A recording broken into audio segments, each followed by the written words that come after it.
The big 18-wheeler barely slowed down as I headed into the lot. I pulled the truck into a spot right in front of the mechanic's garage, so Ted the elderly mechanic could go over it before it went back out onto the road. I was one of the few drivers for Masters over-the-road trucking service who wasn't an owner-operator.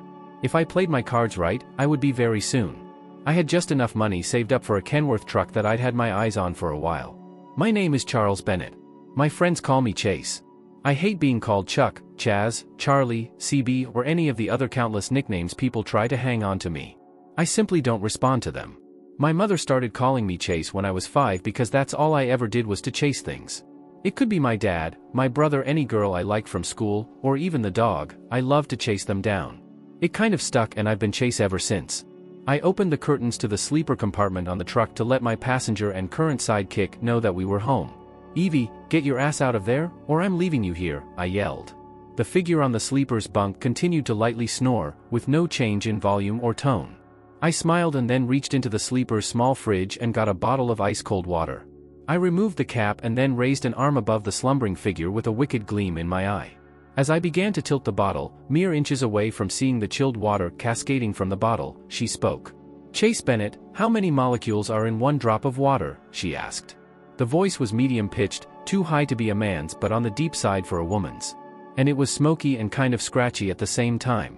But that voice just exuded warmth. It was one of those phone-s voices that just made a man start adjusting their shorts and flexing their leg muscles. "I don't know, Evie. A hell of a lot, I suppose. But I'm not a chemist, so how would I know?" I spat. I hated it when she asked me questions like that and ruined a good prank. "Well, you should probably Google it to find out," she said with that slow, lazy southern drawl, in that scratchy, smoky voice.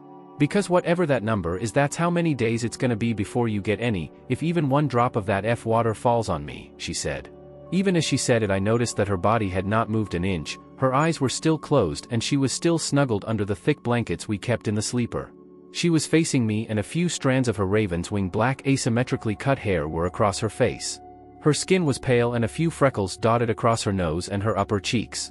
She was beautiful in that kind of sneaky way that some women have. You look at her and she's just Evie, standing there in her jeans brushing the hair out of her eyes, and you don't think there's anything special about her. But when you see her standing next to a picture of some supermodel and you compare features and then the overall impression, you realize that she's the better-looking girl. "Well, maybe I'll just get it from somebody else," I snapped, before my brain fully engaged. Even as the words cleared my lips, I knew I had F up. Those ice-blue eyes clicked open and she stared straight at me, as if she'd been looking at me through her eyelids. The expression in those eyes belied our differences in age and stature. I'm 42 years old, 6 feet 1 inch and 200 pounds, mostly muscle from loading and unloading trucks all of the time. Evie is 24 years old, barely 5 foot even, and probably weighs 102 pounds, fully dressed and soaking wet, but when she stared at me a shiver went down my spine. "You'd better be talking about your hand, 'cause if it's one of those truck stop W or anybody else, I'd have to beat the cowboy s out of her and make you watch," she said seriously. Evie stretched up her tiny little arms and straightened out her back like a cat does. Then she turned back to me and looked at the clock on the sleeper's wall. "You made good time," she said. "Get in here." There was no mistaking her invitation, and my semi-hard-on went to full-blown when she opened up the blankets and revealed that though there was a chill outside, she was wearing only a very tiny pair of underwear as she slept. Her look at me was filled with love, and lust, and almost hunger, as she treated me to one of her toothy little smiles. "Hell no, not on your life, you'll have to wait until we get home," I said. "The bus is leaving in 3 minutes, so get your ass out here or you're gonna have to walk." "I can probably walk home from here easier than you can," she said. She was right as usual, but I wasn't taking any chances. I was still getting ribbed by all of the drivers and mechanics about the last time we got caught in one of the trucks in the yard. I jumped down from the truck and started grabbing some of our stuff from the storage bins on the outside of the cab. The yard was right next to the parking lot for our personal vehicles, and I could see my baby from here. Before I could close the door on the bin and grab up all of our belongings, Evie was climbing down from the cab. "Chase, put that down," she said, laughing. As usual, I complied with her request and looked up at her. "Catch me," she screamed, and stepped out and away from the truck, dropping like a stone into my outstretched arms. "Evie, what if I had missed?" I hissed at her. "You didn't," she said. "Besides, I knew you'd never let me hit the ground. You love me way too much for that." She had a smirk on her face that wouldn't quit. "Have I ever told you that I love you? Isneptehia. Maybe I just like F you. Don't even try that one, you idiot. The way that you do it tells me that you love me, doofus," she said, as if that just explained everything. As she adjusted the blanket, I suddenly realized how she had managed to get dressed so quickly. She hadn't. All she had done was to stick her feet into her favorite pair of moccasins, and wrap the blanket around her. "Evie, why didn't you put any damned clothes on? What if somebody sees you?" I asked her. "Why should I bother putting clothes on? You're only going to take them off of me as soon as the door closes, and if anyone sees me it'll probably make their day, so what's the problem?" We walked across the yard and I opened the trunk of my black 06 Mustang GT as Evie got inside the car. She wrapped herself in the blanket so that she could open the front but made sure to have a layer of blanket under her. The leather would probably be too cold against her skin. As I got in and started the car, the sound of the motor made Evie sigh again. I don't know how the hell she does it, but she got one of her feet up on the seat, leaned against the door and turned slightly towards me while still wearing her seat belt. Luckily the glass was tinted or anybody on my side would have seen what I saw. Evie's beautiful face was tilted back. "I'm just getting it warmed up for you, Chase," she said as I shifted the car into gear and drove out of the parking lot.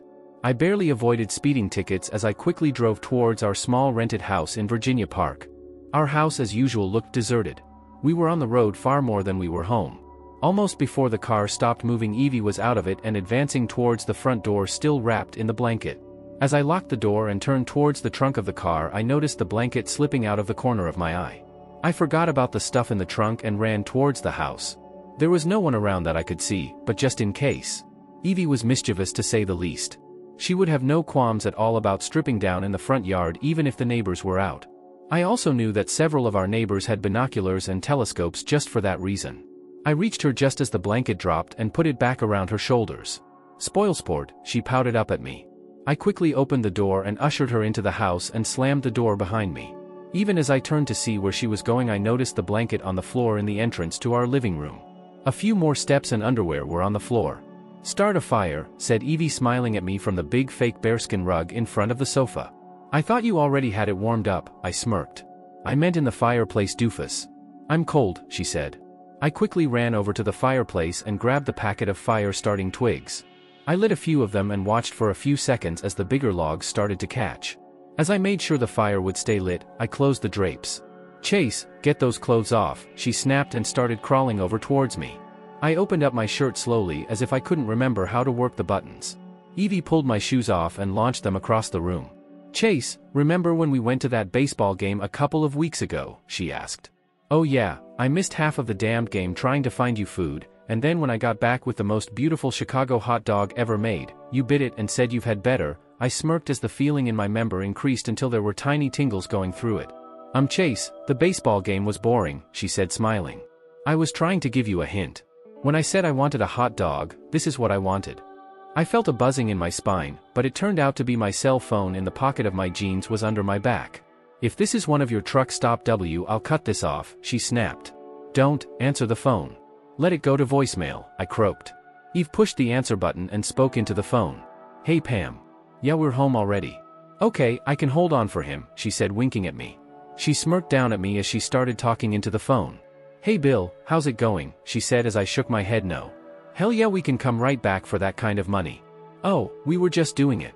You know how all you guys down there think that's all we do." "Of course we weren't really, we were getting ready to eat, but we can eat on the road. We need to pack a few things and grab a shower, so we'll be there in about an hour and a half." "Okay, bye." "Evie," I screamed, we just got back." She no longer cared about teasing me. She rolled over and got to her feet, trying her best not to laugh, and then sprinted for the showers. "God damn it, Evie," I screamed after her. "What?" she asked, peeking out from the bathroom, her expression as innocent as a lamb. "Evie," I growled through clenched teeth. "You aren't done yet?" she asked in that smoky voice. "It was a race and you lost. I even gave you a head start. I guess it takes longer when you get older, huh?" Then the bathroom door closed and I could hear her laughing even as the shower started. "I'm gonna be thinking about Betty," I bellowed, heading for the upstairs bathroom. In my wake, the downstairs bathroom door slammed open so hard I thought it would come off the hinges. And Evie stood there glaring at me. Her eyes were barely slits as she came toward me. After what seemed like an eternity, she whispered so quietly I almost didn't hear her. "I love you, Chase." "Huh," I replied. I said, "Can your little cartoon do it like that?" she snapped. Evie didn't like the Flintstones much, but she hated Betty Rubble, for some reason.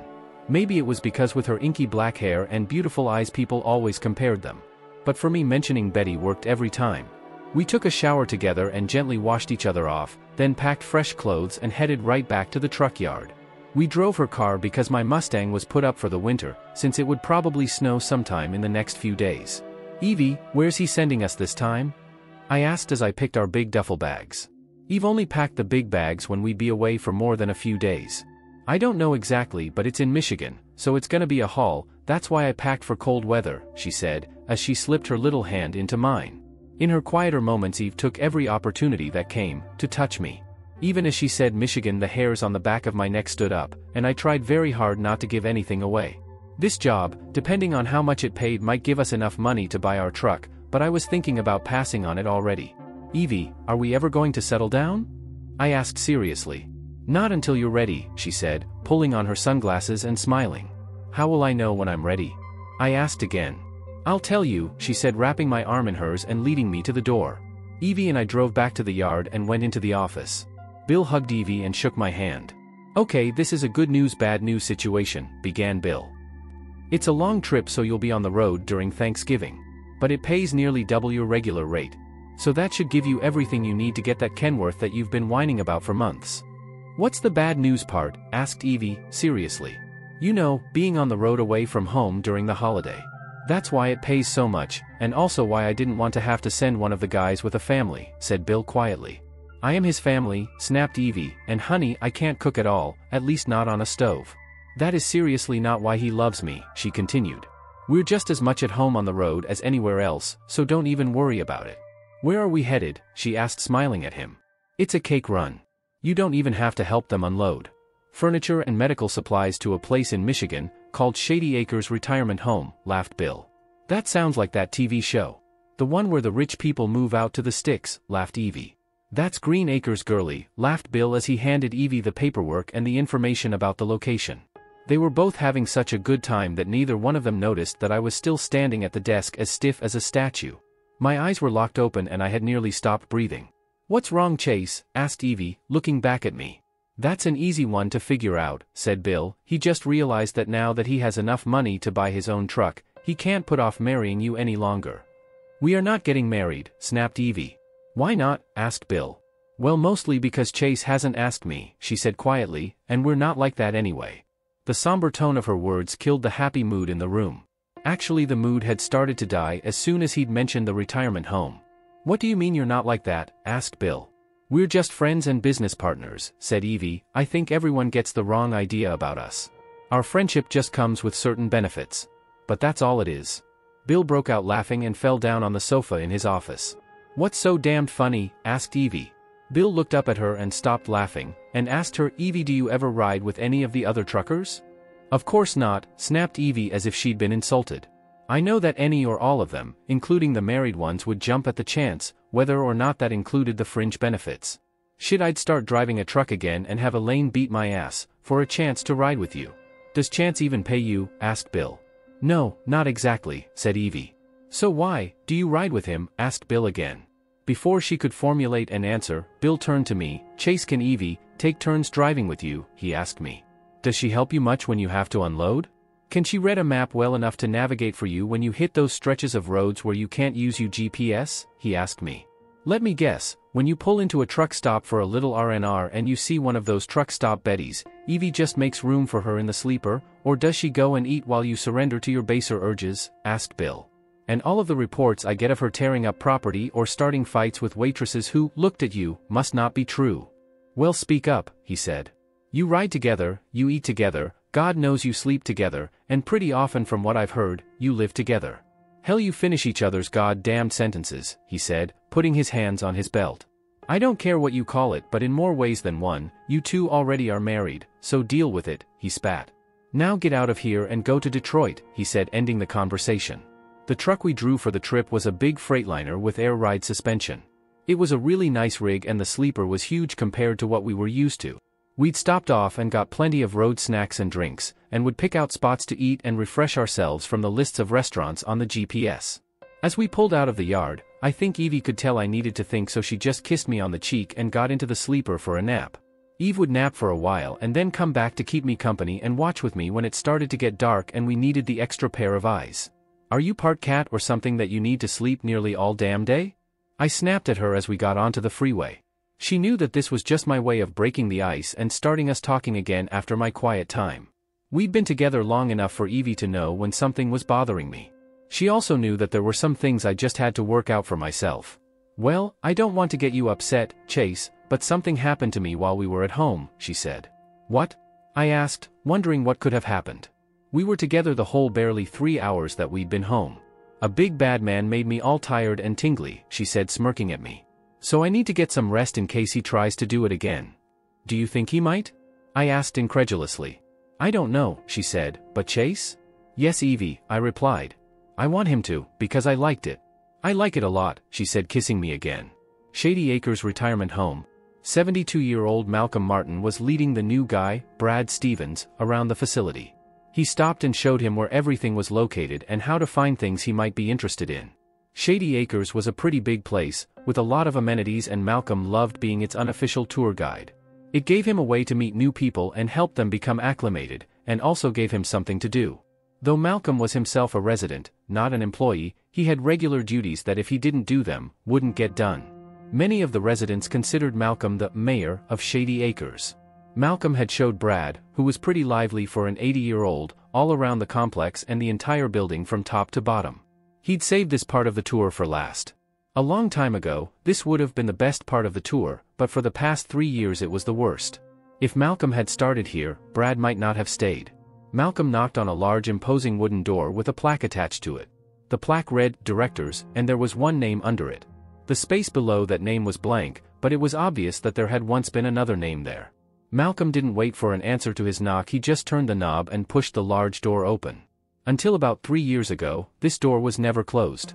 As Malcolm and Brad walked into the large office, Brad saw a woman standing unmoving near the huge desk, looking out of the window. She turned as she noticed that they had entered the room and faced them. The first thing that both Malcolm and Brad noticed was that she had almost no expression on her face. There was only a blank stare. She was probably a beautiful woman once, but she may as well have been a robot now. Malcolm had gotten used to it, but Brad found it disconcerting. It was as if the woman was a zombie. He tried to push the thought from his mind and actually looked at her features. She was actually quite pretty. She had medium-length white blonde hair that came to just below her shoulders and gray eyes. Her skin was very pale, as if she never got any sun. Her body had probably once been beautiful as well, and it still was, if maybe a little bit soft around the middle. A few months of working out and she could be devastating though, Brad noticed. Perhaps the worst thing about her was her posture. Even as she turned towards them, Brad had noticed that her shoulders slumped as if they bore the weight of the world. Her eyes seemed to be permanently cast downwards. "Brad Stevens, meet and, she's the director of Shady Acres," said Malcolm. "Co-director," said Anne in a voice like nails on a chalkboard as she extended her hand towards the newcomer. "Nice to meet you, ma'am," said Brad. Brad gently shook Anne's hand and noticed that even her hand seemed to be as cold as the rest of her. Cold and fragile, he thought. To Brad's surprise, that was the extent of the conversation and the meeting, and had simply turned back towards the windows, and Malcolm had led them from the office. As soon as the door closed, Brad started rubbing his hands together and shivering. "BRR," he said. "That is one cold bee. She has potential though. I'd love to warm her up. A few years ago that woman was as hot as the sun. If you got too close to her you got burned. She was the sweetest, most beautiful woman you ever saw. She was slimmer and gorgeous. You didn't need any with her around." "This place was like AF construction site," said Malcolm. "What do you mean a construction site?" asked Brad. "Because all around her there were so many," said Malcolm. "What happened?" asked Brad.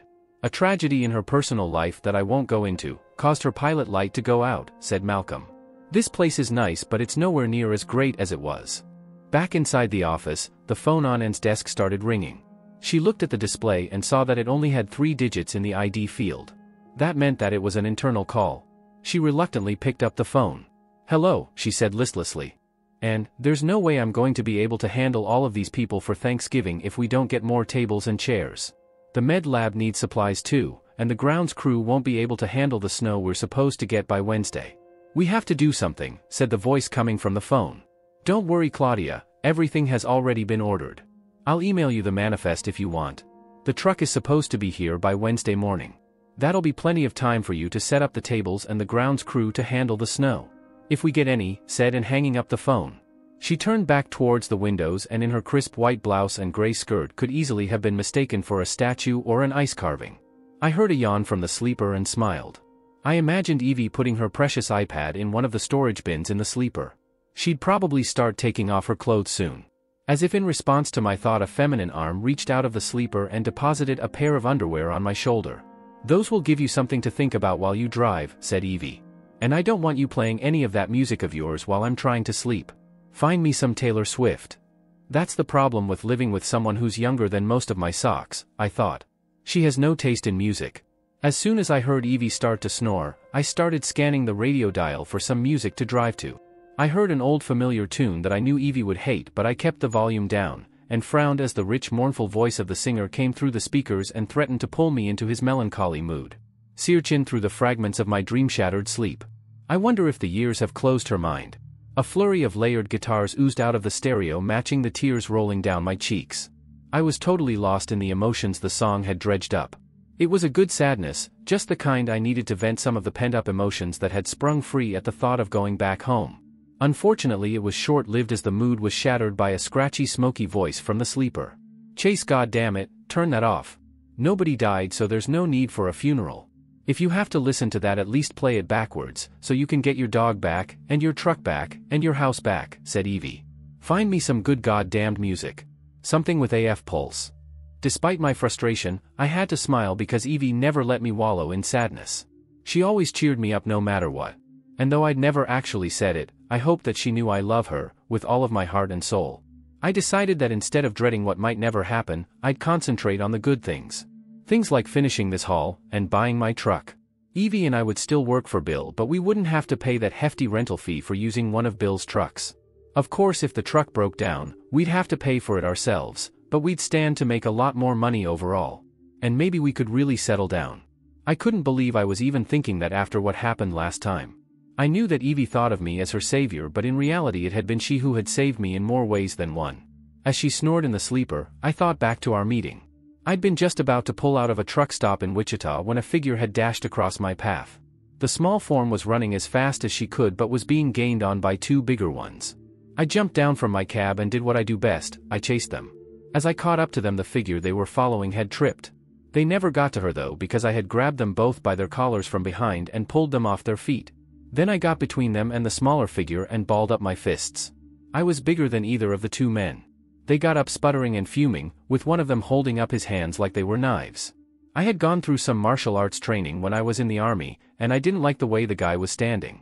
The little guy looked like he knew his stuff and was getting his wind back after being thrown down, so I decided to end this quickly. "I'm a third degree," started then little man, as I just barreled into him using my superior size and strength to bowl the guy over. Once he was on the ground, I knocked him out with one punch. It always paid to get those smaller, faster guys on their backs where they couldn't use any of their fancy moves. I once had a guy who was only about 5 feet 8 inches clean my clock with a fancy spinning jump kick. Never again will that happen to me, I thought as I turned to face the other guy. All I saw of the other guy though was back, ass and feet, as the guy sprinted away, leaving his friend unconscious. "You'd better run," screamed the small hooded figure that was now standing next to me. I turned to go back to my truck and heard that same smoky voice behind him. "Hey, guy, thanks," she said. I just grunted and kept on walking. When I got back to my truck, I started it back up and watched as the small hooded figure stood on the edge of the freeway and looked down the highway. As I started to pull out, the figure looked my way and stuck out her thumb, just as the snow began to fall. "Heck," I said under my breath. I'd thought I was in luck because she seemed to be headed in the opposite direction. Well, I could still just drive right by her. As I slowly gathered speed, the hood fell off and I saw all of that black hair tumbling down. She looked up at me with those big blue eyes, and before I knew it I had stopped the truck. "I knew you weren't going to drive by me," she yelled through my open window. "Where are you headed?" I'd snarled. "Probably to Wyoming and the wide open spaces," she said cheerfully. "Well, I'm going to Little Rock," I said, sorry. "Ooh, I've always wanted to see Little Rock," she cooed. "It's my dream town and it's right on my way to Wyoming." "Get in the truck," I snapped. She was so tiny I'd had to lean over the seat and stretch my arm as far as I could to help pull her up. Once I got her inside the truck, I knew she was going to be a handful, immediately. "Where are you going again?" I asked her. "I told you I'm going to Wyoming, but if you can only take me to Little Rock, that's fine, Mr. Grumpy," she said. "Wyoming is northwest of us," I snapped. She stuck out her lip, and frowned a little but not much. "Little Rock is southeast of us, the exact opposite direction. Every mile we drive will put you farther away." Okay, so we're going the long way, she said as if we were going to be traveling together for a while or something. How old are you? I asked her, before putting the truck back in gear. 22, she snapped. Mr. Policeman, do you want to see my ID? You bet your sweet ass I do, I snapped right back. She reached into her backpack and pulled out a driver's license. Her name was Evelyn Sanders and she actually was 22 years old. She leaned back in the seat next to me and put her backpack on the floor. Then for some reason, as I started down the road, she just started talking to me. Did I have a sign on my forehead that read please start a conversation with me? She'd been working her way from somewhere to wherever she got to. I didn't find out for almost a year what she was running away from. But she would work at a truck stop waitressing or whatever, until she got enough money to move on or got a ride. She hadn't worked much for the past week or so, and was out of money. She'd met up with those two idiots back there and they'd offered to feed her. I'm not stupid, she said in that smoky scratchy voice that sounded like cigarettes and liquor, but was actually just another of the things that God had lavished on her. I asked them right up front, what I'd have to do for the food and a ride, she said. The karate guy, she said, laughing as she remembered me beating his ass. He said that it was a way of balancing the scales. They had money and I didn't, so to balance the scales, they'd share.